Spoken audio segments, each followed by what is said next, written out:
Welkom bij Kikker TV. Vandaag gaan we het hebben over wethouders. Veel kijkplezier.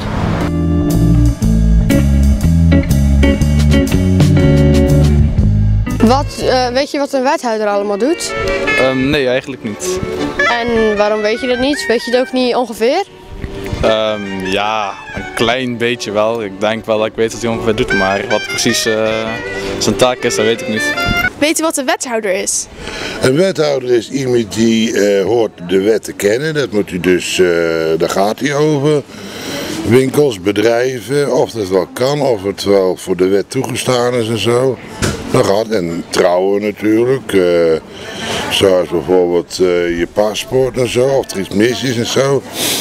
Dat is iemand die dus de wet van tot A tot Z goed kent. En die kan je dus advies geven of iets goed of verkeerd is. Lijkt het u leuk om wethouder te zijn? Nee. Nee, laat hij het nog mooi wezen. Maar het is wel een mooi beroep. Maar als je het mis hebt, dan hangt je natuurlijk. Hè? Dus. En ze hebben het wel eens mis. En lijkt u het leuk om wethouder te zijn? Ja en nee. Het lijkt me leuk om wethouder te zijn en dingen voor elkaar zien te krijgen voor de mensen. Maar het is echt een hele drukke baan eigenlijk. Veel werk aan, veel onvrede bij de mensen. Dus je kunt nooit niet voor iedereen goed doen. Maar iets zien veranderen of kunnen veranderen in een gemeente, dat kan heel waardevol zijn, ja.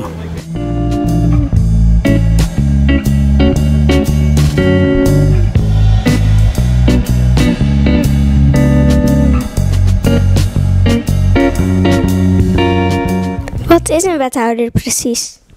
Een wethouder, dat is iemand die door de raad benoemd wordt, door de gemeenteraad. En die doet de dagelijkse werkzaamheden voor de gemeenteraad.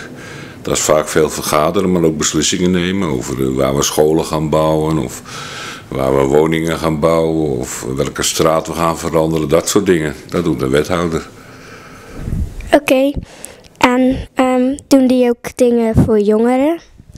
Deze wethouder wel, want die heeft toevallig de jongeren in zijn portefeuille, heet dat met een moeilijk woord. Dat betekent dat ik daarover ga. En gisteren ben ik toevallig geïnterviewd over de gelden die we voor de jongerenactiviteiten beschikbaar stellen. En dus we proberen wel zoveel mogelijk voor de jeugd te doen. Is wethouder zijn leuk? Dat is heel leuk, vind ik. Je mag met iedereen praten en het is heel afwisselend. Dus het is leuk om daarbij betrokken te zijn. Oké. En heeft u zich daarom ook herkiesbaar gesteld?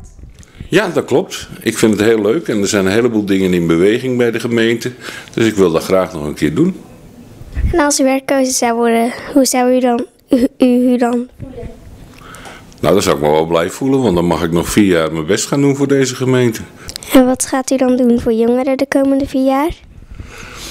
Nou, we gaan een heleboel proberen te doen. We hebben geld beschikbaar dat jongeren zelf dingen mogen bedenken. Die willen wij betalen.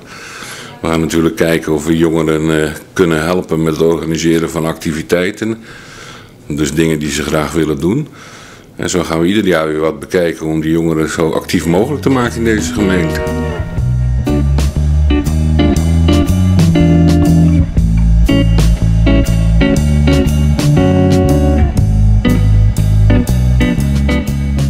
En mag Kikker TV blijven? Tuurlijk. Dat is niet meer weg te denken, hè, Kikker TV. Van mij mag dat blijven.